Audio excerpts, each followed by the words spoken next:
વાવ થરાદની અંદર જિગ્નેશ મેવાણીની હેલિકોપ્ટરમાં એન્ટ્રી એવું કહીએ તો પણ ચાલે, કારણ કે મિત્રો વાવ થરાદની અંદર જે લોકો જિગ્નેશ મેવાણીના સપોર્ટમાં આવ્યા છે એની સંખ્યાનો આંકડાની કોઈ ગણતરી જ નથી. મિત્રો જ્યાં જુઓ ત્યાં એક જ નારા લાગી રહ્યા છે કે જિગ્નેશ મેવાણીને સપોર્ટ કરો, જિગ્નેશ મેવાણી સાચા છે.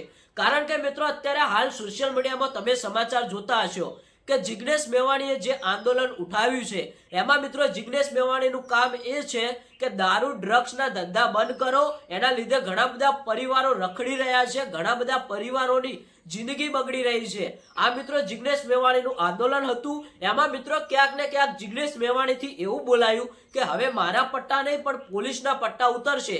આમાંથી મિત્રો ઘણા બધા પોલીસ અને જિગ્નેશ મેવાણી વચ્ચે વિવાદ થયો. ઘણા બધા લોકો પોલીસ કર્મચારીના સપોર્ટમાં ઉતર્યા, ઘણા બધા લોકો જિગ્નેશ મેવાણીના સપોર્ટમાં ઉતર્યા. પણ હવે તો મિત્રો વાવ થરાદની અંદરથી એક એવો નજારો જોવા મળ્યો છે કે જ્યાં જુઓ ત્યાં બધા લોકો આ જિગ્નેશ મેવાણીને સપોર્ટ કરી રહ્યા છે. આમાં મિત્રો ક્યાંક ને ક્યાંક જિગ્નેશ મેવાણીએ જે આંદોલન સ્ટાર્ટ કર્યું છે એ મિત્રો પોતાના પરિવાર માટે નથી કર્યું, બધા સમાજના લોકો માટે કર્યું છે. કારણ કે અત્યારે હાલ જ્યાં જુઓ ત્યાં સમાજની અંદર હોય કે કોઈ પણ રીતે ડ્રગ્સ અને દારૂ વધારે વેચાઈ રહ્યું છે.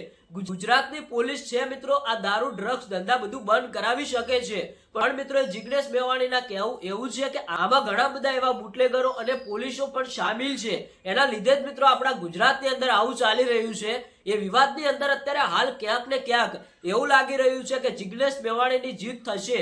હા મિત્રો બધા લોકો એવું જ કહે છે કે જિગ્નેશ મેવાણી સાચા, જિગ્નેશ મેવાણીએ બહુ સારું કામ કર્યું છે. પણ મિત્રો હવે લોકોનો સપોર્ટ જોવે અને જિગ્નેશ મેવાણીને એ સપોર્ટ મળી રહ્યો છે. તમે કોને સપોર્ટ કરો છો એ કોમેન્ટ કરીને જરૂરથી બતાવજો. અત્યારે હાલ મિત્રો જ્યાં જુઓ ત્યાં એક જ વાત ચર્ચામાં ચાલી રહી છે કે જિગ્નેશ મેવાણીને સપોર્ટ કરો અને ડ્રગ્સ અને દારૂ ધંધા જે ચાલી રહ્યા છે એ બંધ કરો.